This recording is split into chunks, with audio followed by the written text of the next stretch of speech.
Well, good afternoon. Good afternoon to Navine, a couple of you here. Thank you all for coming.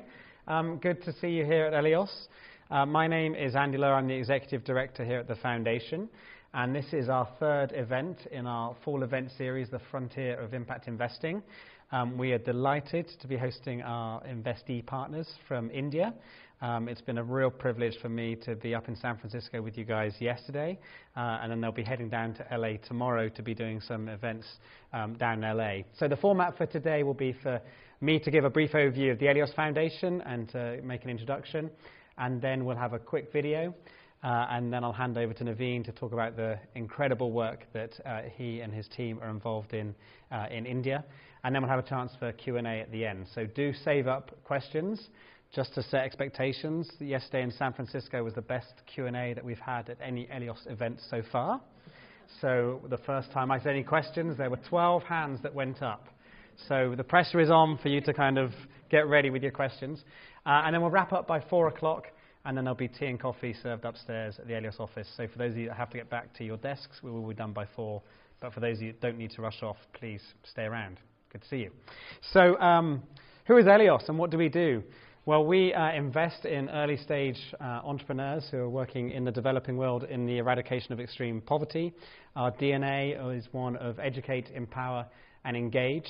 Not only do we do direct deals ourselves, but we're really keen to be developing and leading this learning community, trying to share what we personally are learning, but also learning together with all of you. So we do hope that that's kind of the philosophy and the feel that you feel at this event, and we hope that that comes through, especially when we're asking questions later on. We're in the fight to eradicate extreme poverty, and the way that we feel we can do that is by using a very interesting structure. So we're the Elios Foundation. We're a private foundation based here in town, and we have a wholly owned for-profit subsidiary, Elios Investments Management LLC, which allows for us to manage for-profit subsidiaries for other for-profit dollars to flow through us in specific investment opportunities. We have 4 areas that we're focusing in, and Matt, if you could get some more chairs, that might be helpful to put some out in the back. 4 areas that we're focusing in Liberia, Kenya. We're just about to launch another fund in Latin America, and then the feature today is the work that we're doing in India. And so this is our second opportunity that we're working with in India. Some of you are familiar with the HealthPoint deal that we did. We'll be talking about that briefly, and then this is our second opportunity, like I just said. And the gap that we see is in this early stage space. One of the things that we have been learning at Elios is the importance of coming in earlier and earlier in our work with the entrepreneurs.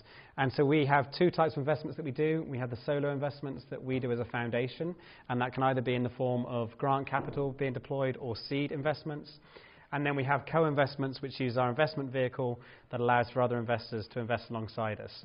We see this gap in the marketplace that there's a lack of entrepreneurs that are ready for the $1 million minimum investment. So lots of investors are waiting with their stack of capital, waiting to deploy that capital, but there's a lack of entrepreneurs that are ready to receive that capital and ready to deploy it. So we spend a lot of time trying to work with entrepreneurs, trying to get them further along the pipeline to be ready for that $1 million minimum investment. So how does that work? Well, I mentioned the example of eHealthPoint. eHealthPoint started down here just over 2 years ago when we did our first solo investment. We've now done 3 follow-on investments with them, which means eHealthPoint are now there, and there's actually discussions for the legendary $1 million minimum investment. And so Sudiksha are right at the other end. We just did another wire transfer today to Sudiksha, which is for us as the Elios Foundation making our solo investment. So I mentioned HealthPoint. HealthPoint is the group that provides access to clean drinking water. They have a very interesting model where they have a diagnostic clinic that provides pharmaceutical healthcare, and they partner with other healthcare providers to provide healthcare in rural communities. The Elios Foundation, when I joined 4 years ago, was really focused on health and education. This was the first investment opportunity that we did, and that was obviously nice and clean in the area of health. In the last 2.5 years, we've really struggled and really found it really hard to find good investment opportunities in the area of education. So that's one of the reasons I'm particularly excited about the work of Sudiksha. We think they provide a game-changing opportunity in the emerging, growing space for affordable private education. So with that, I'll pull up the video, and then I'll hand over to Navine.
Okay, Navine, if you'd like to come on up.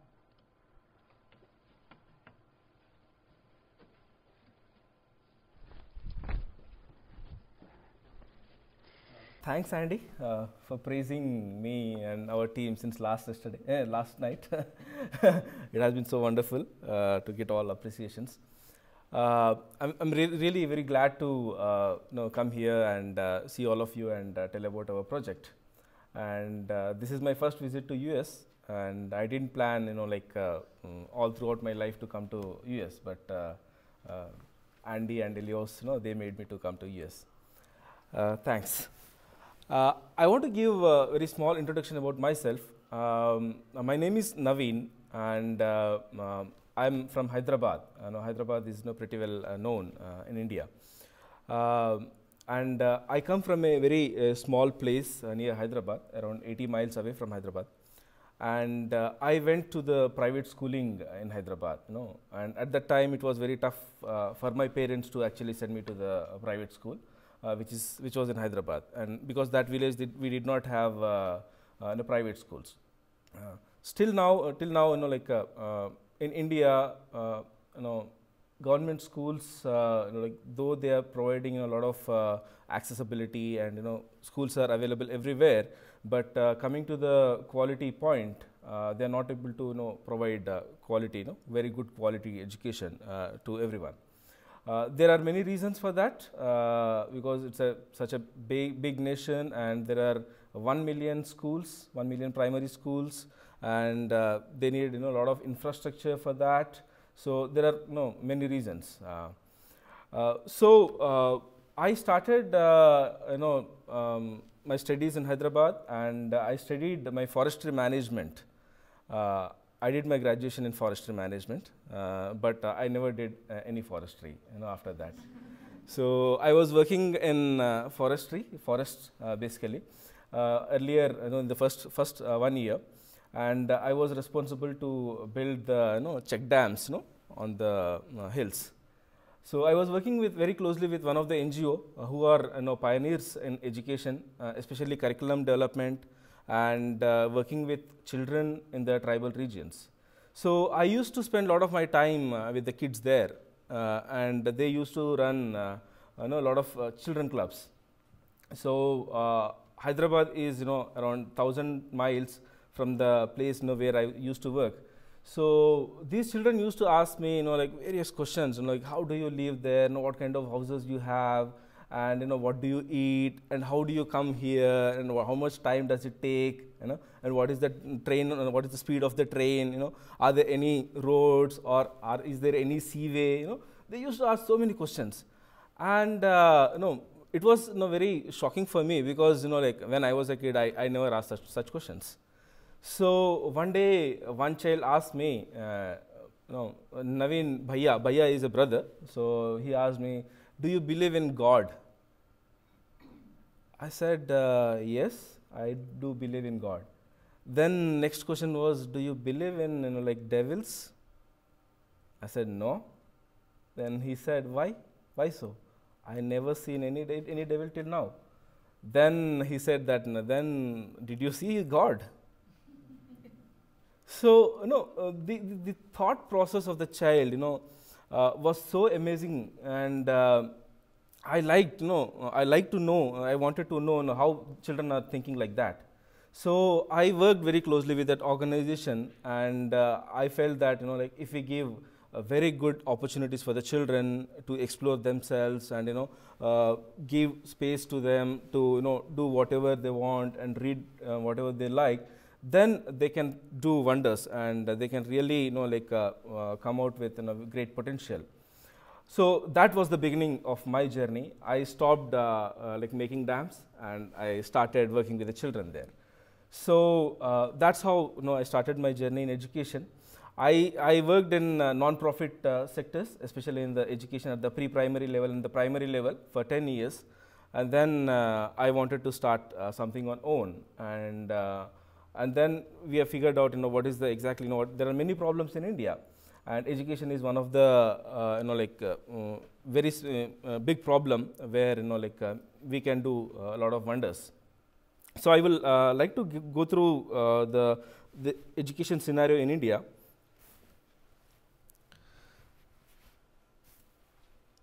So there are 835 million people in India who belongs to bottom of pyramid community. These 835 million people, they earn somewhere between $3 to $4 or $5 a day. That's all, and they constitute around out of 3 Indians, 2 persons belongs to bottom of pyramid community. And we see that education is one of the important indicator where they are not able to earn very good livelihood, because they don't get jobs if they are not educated, and they will earn very less amount. So in India, coming to the education scenario, around 50% of the children, they drop out by the time they reach standard 5, and 80% of the children, they drop out when they reach standard 10, and only 20% of the children, they go to the graduation, and rest 80% of the children, they end up being into the unskilled labor work. So there are many reasons for the dropouts.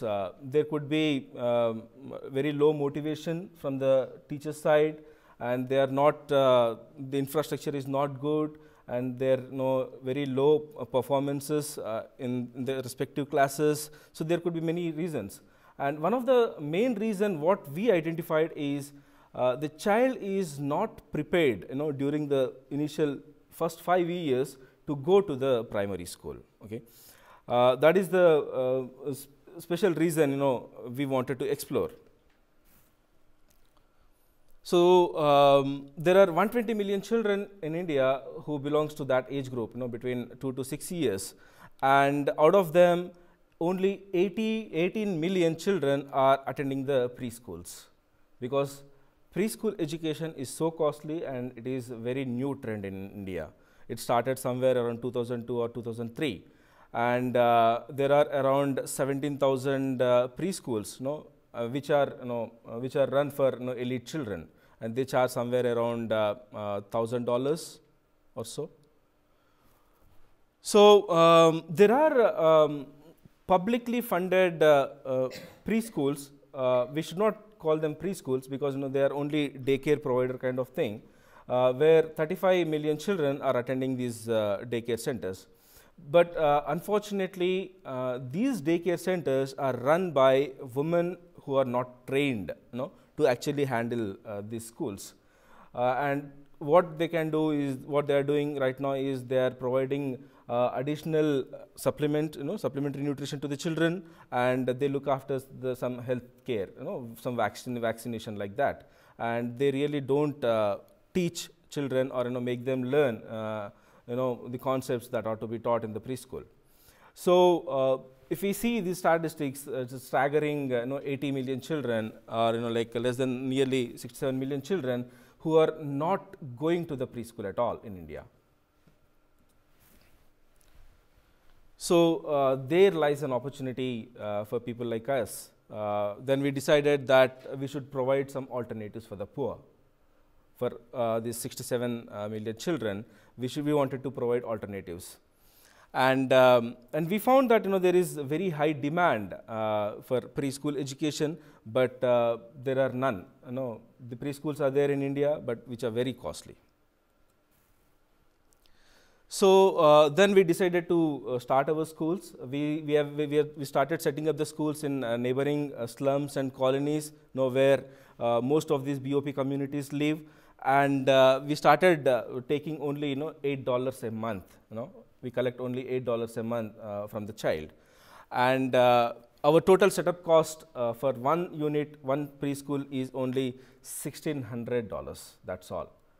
And I think this is very important, because if we want to reach out to as many number of children with large number of schools, so we have to limit ourselves for the setup cost. If we have the setup cost is, if setup cost is very high, then we cannot reach out to the many people. And these schools are run by local women who are identified from the same community, and we are actually making them entrepreneurs to run these schools, and we share around 10% of profit of that particular school to that entrepreneur. And we follow all child-centric methods, we follow progressive learning methods, and we borrow, right now we are borrowing, many school of thoughts, like we are following some Montessori methods as well, and we look up various curriculum, which are from US and England, and we modify ourselves, we modify this curriculum little bit, and we are using all those curriculum in our schools. So there is a very high growing demand for such preschools in India, because poor always follows rich people, and whatever rich does, poor also wants to do that. And there is very high aspiration for the poor to pay for the good education.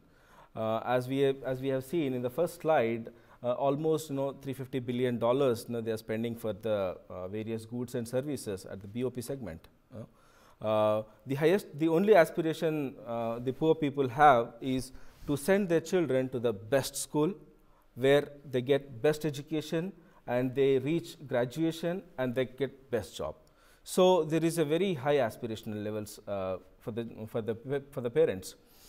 And already in India there are many low cost schools that are set up at the primary segment, and I think there are around 25,000 schools at least in Andhra Pradesh, where I am working. So there is very huge trend of like setting up of primary schools, and Sudiksha has started pre-primary segment also. So if you see the market characteristics, I think by the year 2016, only the preschool market is going to reach $1 million, and there is a lot of opportunity. There are 80 million children who are out of preschools, and if we want to set up the schools, at least we need 1 million preschools to be set up to cater to the needs of BOP community. So another important thing is the government do not have too many restrictions for preschool, for running the preschool, because otherwise for the primary schools and the high schools, the government has a lot of restrictions, and to meet regulations, one has to spend a lot of money on that. So that is where like Sudiksha has found that preschool business we can set up with very low investment, and there are very high returns. There are early returns on the preschool business.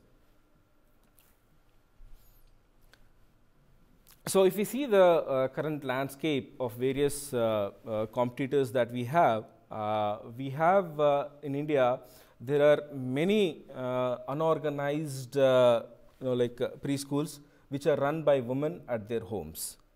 So if we go and watch their schools, they run school, and the children come there, but they don't follow any progressive learning methods, and the teachers are not trained to actually handle the school. They don't have very good curriculum, but yes, they are low cost. They don't charge much amount. And other side, there are beautiful elite preschools which charge very high amount, and BOP children cannot study there. And what Sudiksha is doing is we are setting up schools in very organized way, where we are giving all progressive learning methods, do the teacher training and everything for affordable cost. So all our schools, all our preschools are run by women entrepreneurs, because we believe that in order to reach the scale, Sudiksha alone cannot set up 1 million schools or 1 lakh schools. It is not possible with us unless and until we make it a people's organization it is not going to happen. So that is the reason we are working very closely with the community. And we are identifying women who has entrepreneurial skills. I wanted to do the school because I wanted to do, and I can connect myself to the school because I struggled a lot to go to the urban town and study there. So there are many women, or there would be many people, and my job is to search those people, okay, and search these women from various communities who has entrepreneurial skills, and we train them in curriculum, we train them in academics, and then we set up the school. And we give all support in marketing and overall management of the school. Their job, our teacher, this entrepreneur job, is to locate the building, identify the children, do the enrollments and run the school and manage the rest of the teachers and do the fee collection, and then we support the parents to go to the better primary school. So I think as Sudiksha has started it very early, because it is just 7 or 8 years that only the preschool has come in India, and we have started very early with affordable model. I think that is going to give a lot of advantage for us to actually roll out our model very well. And the second thing is we believe that this model is going to work out very well with women entrepreneurs, because these women entrepreneurs are taking stake in the school and they feel that it is their school. So a lot of our job is done there.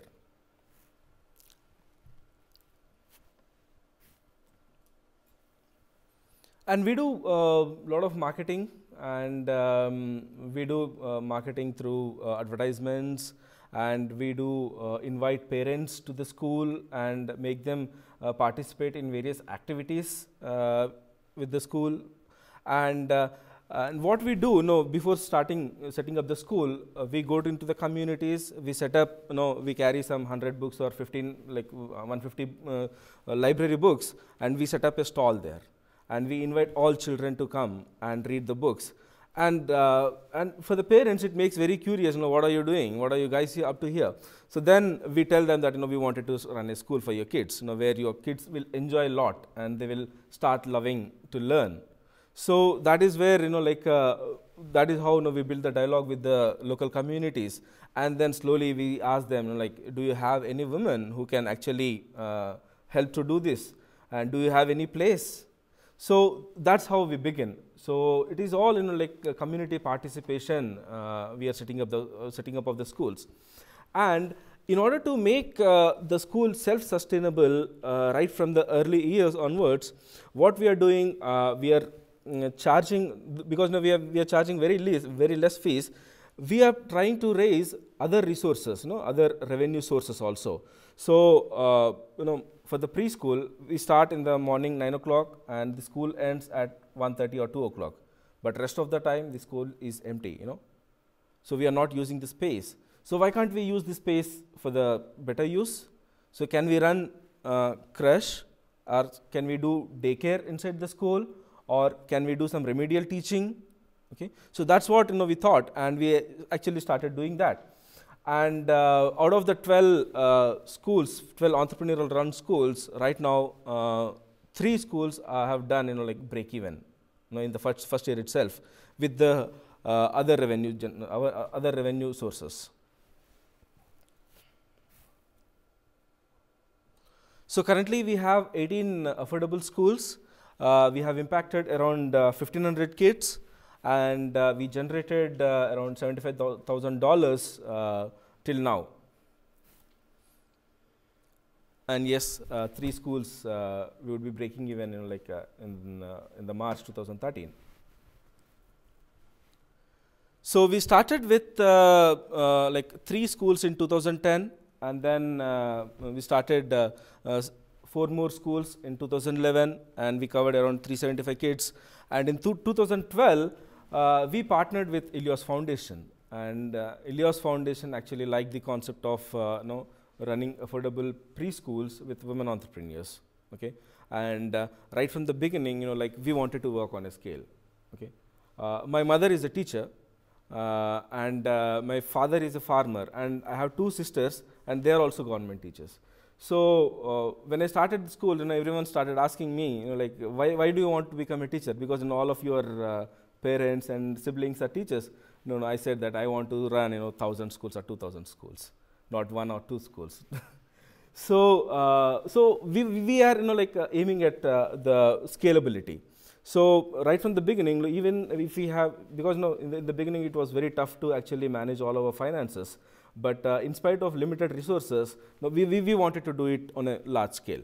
So we started with 3, and in the second year, 4 more schools were added. And in third year, as we were planning to expand our model, then Elios Foundation, I met Jim in Mumbai, and they visited our schools, and they liked the total concept, and they really pushed us to start more schools. So right now we have 18 schools, and we wanted to reach at least 1,000 schools by end of 2020, and impact around at least 80,000 children. So we are here to promise a very bright future for poor children. Thank you.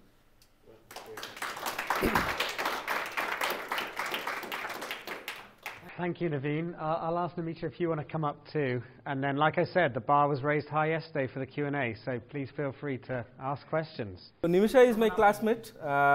She joined me right from the beginning because when I left my job and wanted to start the schools, she said, "Don't worry, I am there. We will do it." So, so that's how we joined together and started setting up the schools.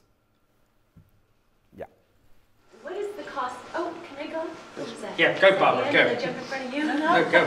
What is the cost to the entrepreneur, and how do you help them? It's a zero cost for them.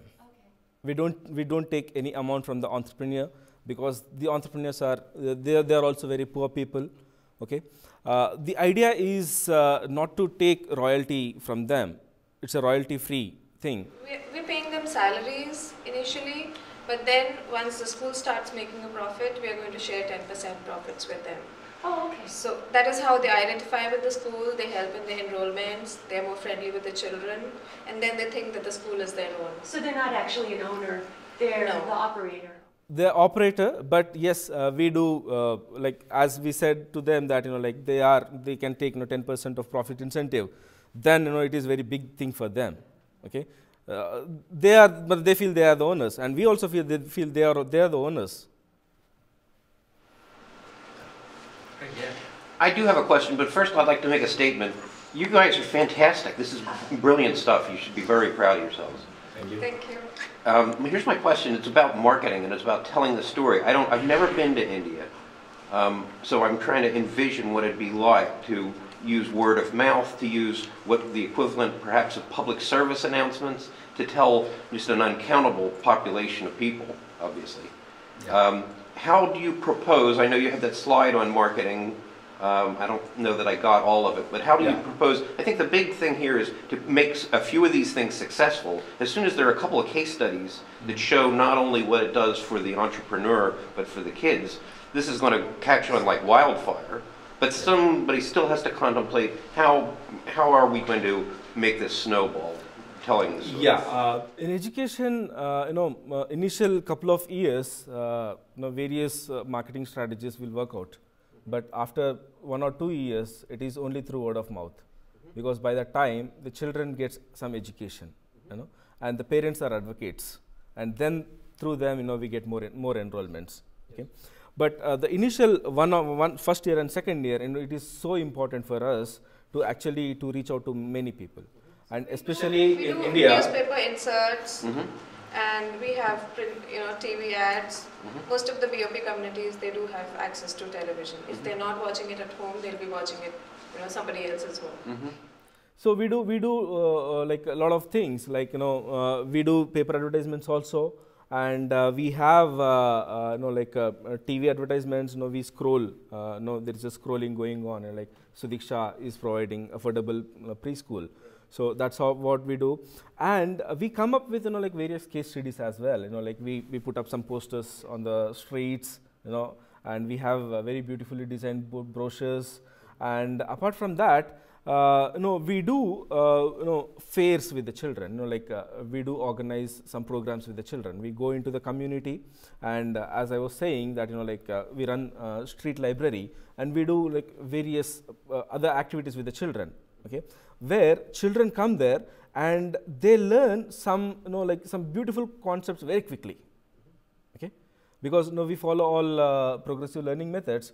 So when the children come there, and we invite them with a lot of love and passion, and they don't feel like like they are going to some other school, and they feel very happy when they go back after that like 1 hour activity. And then like we tell to the parents that at this age it is very important for the child to love everything whatever they are learning. Okay, so when parents understands that like my child is actually loving to go to the school, okay, then he sends to our school. Okay, otherwise in India, if you go to any colony, like in the early morning, all children will cry. They don't want to go to the school. Yeah. A little bit about setting up the schools, the teacher training, how you secure your resources, those that are used up, how do they get replenished? I'd love to hear about that. Yeah. So when we've started the school model in 2010, that was the primary school model, and our initial setup cost was around $8,000. Okay, and when we started the preschools in the second year, we had almost spent around $2,500. Our target was to bring down the cost as much as possible, so that we can set up more schools. The cost is subsidized on the scale, but we have people who are developing content, we have people who are doing teacher trainings. So we have a corporate cost, but it's going to go down as the number of the schools increases. So we have an academic team, which is there, centrally located in Hyderabad. Again, like they have a lot of experience, working with the preschools and early childhood care. So they develop curriculum. Right now, we are developing our own curriculum, because in India, preschool curriculum is not there. Okay, it is all borrowed from like maybe United States and European nations, and we cannot use that curriculum for poor children. Okay, they don't understand.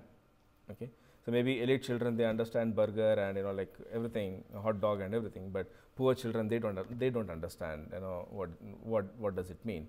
So we are trying to contextualize the total curriculum. Okay, we are like tailoring. We are like doing a lot of changes in the curriculum, and we are trying our best to actually to reach out to that poor.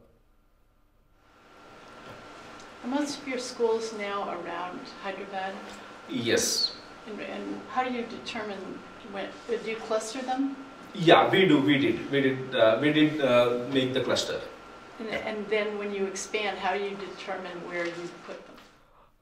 Initially, we started with like a rural model, and we were not in the Hyderabad. So we had 2 clusters there, and right now, this year we started in the Hyderabad. So these schools are again divided into 2 clusters.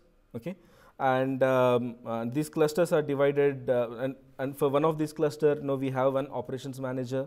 Okay, who do help these schools on day-to-day basis, and basically these clusters are like found where like the low-income populations live. Basically these are the slums and families that they live. So for us in this location, the potential in a location, the entrepreneur, finding a building, these are the couple of criteria which we go with initially. Great. So when we try to build up the model, we have to really take care of that. At least if we have a schools, group of schools, at least 10 schools should fall under one cluster. Okay, then that will make us very easy to actually manage the schools.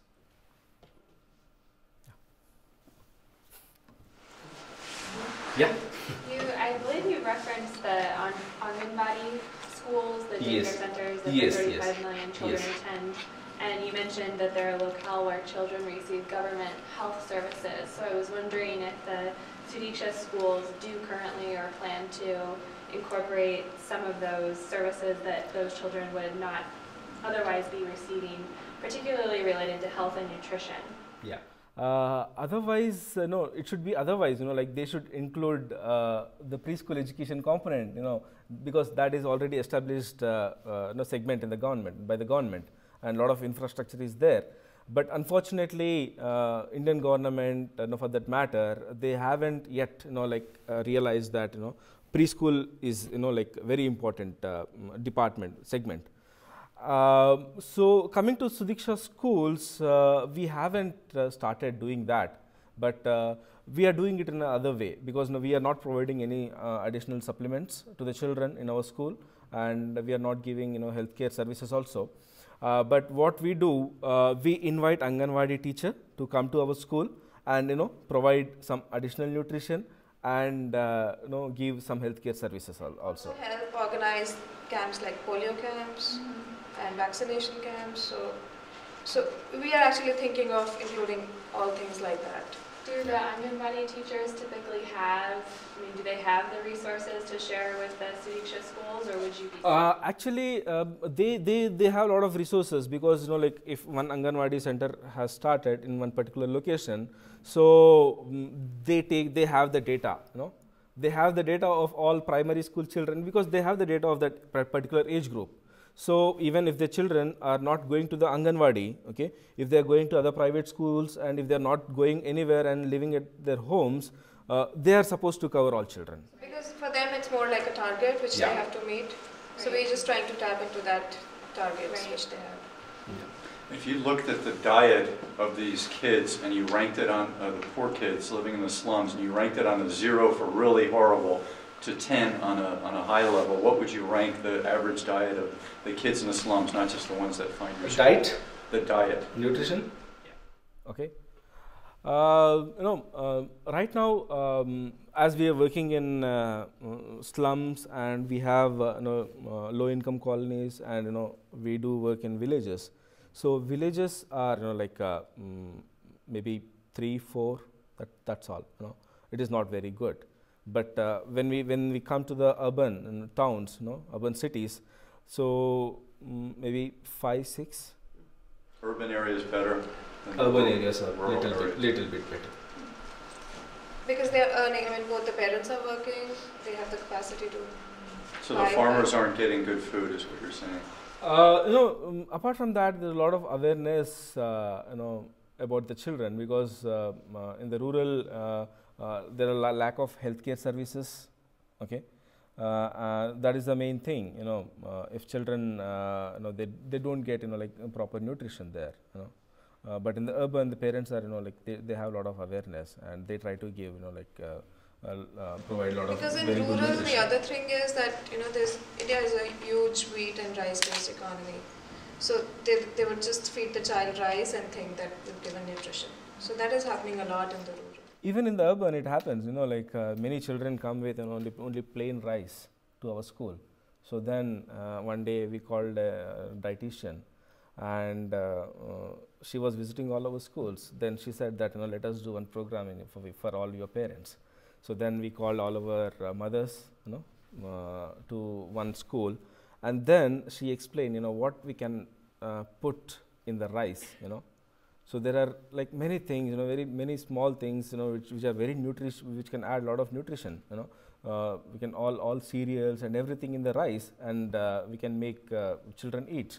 And with the same in the same case for the bread also, there are a lot of greeny leafy vegetables that we can add to the bread and make it very tasty and give it to the children. So those kind of things we do.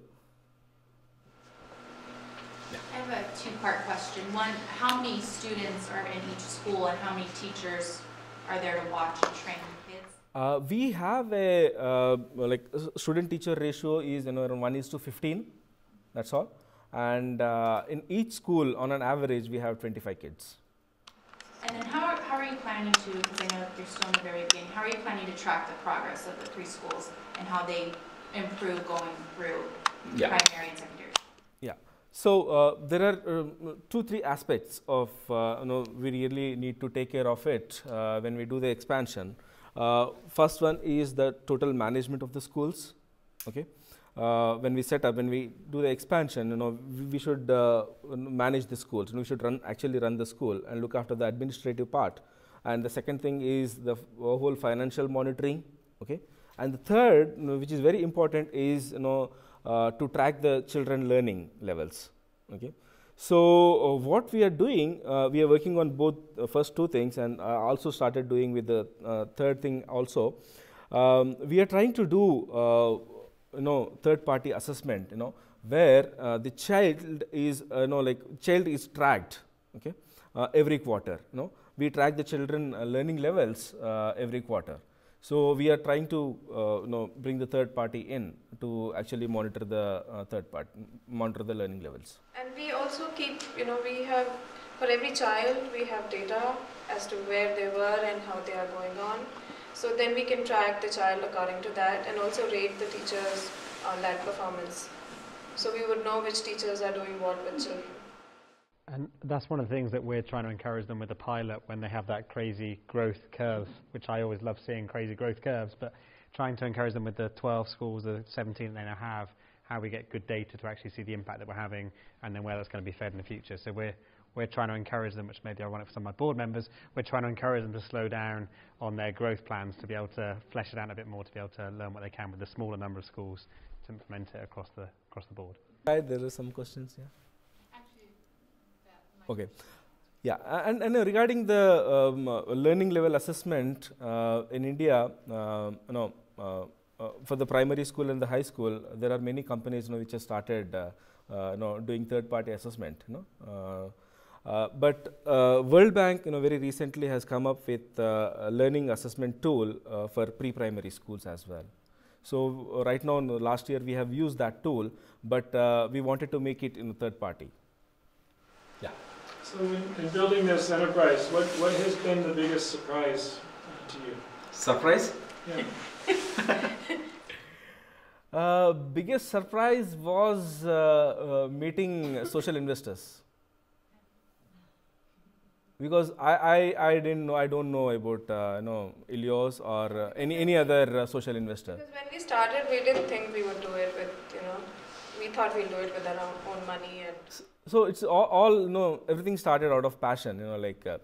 I wanted to run the school, so I started doing that.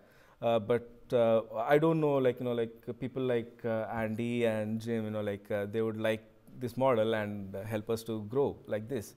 So and that we are very fortunate, because as we are located in Hyderabad, Hyderabad is considered to be one of the investing, social investing capital, because the whole microfinance business has started from there. So a lot of investors who come there every year, and they organize a lot of workshops there. So that was the biggest surprise for me, because I didn't realize that there are many people all over the world who would be supporting us. Because we knew only that people support for non-profit. We didn't know that people supported for profit as well. So. Well, and what's as you look forward, what do you see as your biggest challenge? So biggest challenge in the whole there are many challenges. There is not one challenge. Every day. So the first challenge is preschool education. A lot of awareness needs to bring in India, because parents feel that what is the use to send the children to the preschool, because they can roam, they can be at home, but the parents don't have time and they don't know what to do with the children, but they stay idle, that's all, and they play here and there, and that years, those initial years are so important in child's life, where everything is built. Okay. So now making them understand the importance of preschool education, it is a challenge for us. Okay. So and after that, when we set up the school, our entrepreneurs and teachers, all of them are coming from the conventional teaching background, and they hold a stick, okay, and teach A, B, C, D, and 1, 2, 3, 4. But that is not what we wanted to do. So we are, like making them unlearn all those things, and we are teaching them progressive learning methods. So that is another challenge that we have, because right now we have like 18 schools. Maybe I can monitor all of them, but when we have 100 schools or 150 schools, then there needs to be at least 10 or 15 people like me. So so we are trying to like figure it out, like how to change the existing teachers so quickly, so that like they can take my place of training the other teachers. What is the kind of average family size, and do you see, when you are able to get a family to commit to sending a child to preschool, do they have enough money to send more than one, or do they just choose one? Actually, the family sizes that we deal, they have 2 children minimum 2 children to 3 children, and there are very few who would be having 1 child. So if 2 children or 3 children are coming to our school, then we offer them some discounts. Okay, we don't take full fees. But if there is a 1 child who is coming to our school, so they pay the total fees. But do the families send all their children generally? Yes, they are sending all the children. There have been a few cases when they switched from other schools for the elder child also. I mean, it didn't happen in the schools this year, but the ones which we were running last year. Actually, our target audience are like bit different. We are trying to work with those people who are like unskilled laborers, and those who care education a lot. Okay, those who have very high aspirations of sending their children to the schools. So we are not working with totally rural communities and below poverty line people, because they are the people who would be sending their children to the government schools only. They won't be sending their children to the private schools. Do you want to talk a little bit about the price point of $8 a month and the family of 3, and how you manage that? As I was mentioning in the first slide, the BOP community, they earn somewhere around $1 to $5 or $6 a day. Okay, that's all. So our target audience are those who are earning somewhere around $4 to $6 a day. Okay, so they have a lot of respect towards education, and their willingness to pay is very high. Okay. So we haven't seen any major problems, unless and until if there are 2 or more kids from the same family. Okay, but 1 or 2 kids, they are able to send their children and pay the full fees. Because we've seen what happens is that even from BOP, children who go to government schools, because there are no affordable private schools available, they're spending a lot of money on tuitions. So it isn't as if they don't have the money to pay, it's just that they don't have the schools to send their children to. So that is where we think the preschool education really plays an important role. And they do spend a lot of money on festivals, on buying clothes, and Jewelry. liquor, Jewelry. alcohol, they spend a lot of money. And that is where our challenge is, explain them, instead of buying liquor, you can send your child to the school. Yeah. I'm thrilled to hear how you're working with the women entrepreneurs. And I'm curious, how do you support them after you initially set up the school? Because I'm sure they're challenged day to day with running the school and the children and the different fees. Do you work with them? Does operational It's a direction? very continuous. It's a continuous hand-holding capacity building that we do. So we have our operations team, and we have our academic team, who work day to day, with that entrepreneur. And so every month we have trainings. So far, yeah, we've been having and every week, our operations guy sits there, and and he explains all operational issues, management things to the teacher, and financial things. So we do a lot of hand-holding. That was my question. Do you have any special training for women entrepreneurs? School teachers who are Yes. Yes, but yes, because I am not a businessman. I come from non-profit. we are still learning how to train women entrepreneurs to do the good business. So we are looking forward to get associated with other people, other universities and other business houses, where they can. So we are very open to networking also. Wherever we can get good collaborations, we are open to that. It's not like we know everything and we are going to do everything on our own. The best part is, like we have started with zero, and we know how to survive, in spite of limited resources. So that is the key. I think, we tell all our entrepreneurs that, we don't have money. We have to raise the money by ourselves. So that was the thing. Even my boss told me, when I was going to start the schools. So he told me that, Navine, you are an entrepreneur now. You do it by yourself. I won't give my money.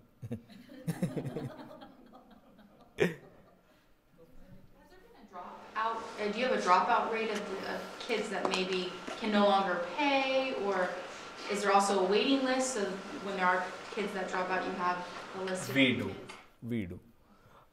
We have like around 5 to 10% dropouts who don't pay, who don't pay. And what we have seen in last 3 years, even they are not paying anywhere. They go to the other school and study there, and they are not paying there also. So we try to bring back them, but we can't really support them for 2 years or 3 years. Okay. And you So have a waiting list as well? waiting list? No. No, actually we've been admitting every month. I mean, if they are new in India, especially for the preschool, it's not like they'll just send in. If the academic session starts in June, they'll keep on sending. There'll be, if the child is going to turn 3 in July, they'll send in July. If the child is going to turn in August, they're going to. So it's like that. So we have been admitting children all over the year. So they've got a lot of demand, but culturally they don't have waiting lists like we would in the US. Last question. I came in late, so I'm sorry if I'm repeating you, what you said, but so your government does not provide the curriculum for you, the guidelines for the curriculum. So any private school can develop their own curriculum. Is that what? No, government has started developing curriculum, but it is still very early. They just started with started training by taking some support from the NGOs. Okay, but they don't have any standard curriculum for the preschools. So whatever the curriculum these Anganwadis are using, these are developed by some local agencies, and they use it. They use it for learning pre-numbers, and they use it for pre-language skills. That's all. So what's the child-centric method that you have in mind here? Our methodology? Yeah, you said that Yeah. you had the child-centric method and also, I think, Contextual curriculum. Curriculum. So what does that mean? What we understand by child-centric method is, curriculum is designed in such a way that child experiences the learning. Okay, it is not that teacher gives everything. Okay, yeah, and the contextual curriculum is basically we do follow in India. We do follow a lot of international curriculum. They say IB, or I don't know what is IB, but they say IB curriculum. Does anyone know IB curriculum? I don't know that. So they follow IB curriculum. They follow state board curriculum. They have ICSE, like Indian standard that curriculum. But at the same time, there is nothing for the preschool. We don't have anything for the preschool, and especially in this type of curriculum, IB curriculum teaches a lot of foreign things, which we don't know. It talks about many things, which is not related to India. Okay, and when we take ICSE syllabus or like NCERT syllabus, it teaches a lot of like national level things, where child in very small town in Hyderabad, or like very small village in near Hyderabad, he can't understand that. Okay, so what we are trying to do is to make the curriculum in such a way that if children are from Santa Barbara, they would like to learn about the ocean nearby. Okay, they would like to learn about the trees which are there in Santa Barbara. So that is what we are trying to do. That is what we mean by contextual curriculum. Great. Well, with that, we'll wrap up. So, firstly, thank you for your time. Like I said, we're delighted to be in partnership with Sudiksha. We've been enjoying learning with you. It's been an honor for me to be able to spend so much time, an honor for me to spend so much time with you. I'm not sure if that's reciprocal, but we really appreciated having you in California. They're going to be down in LA tomorrow, so if you have people that want to go and see them in LA, then please pass on the invitations. We'll have another event at the beginning of December that will be featuring Chid Liberty from Liberty and Justice, which is one of the companies we've invested in Liberia. And so invitations will be going out for that one tomorrow. And so hopefully we'll be able to see you then. There's tea and coffee upstairs, so don't run off unless you have to. But thank you for your time. Great to see you all, and look forward to more conversations. Thank you.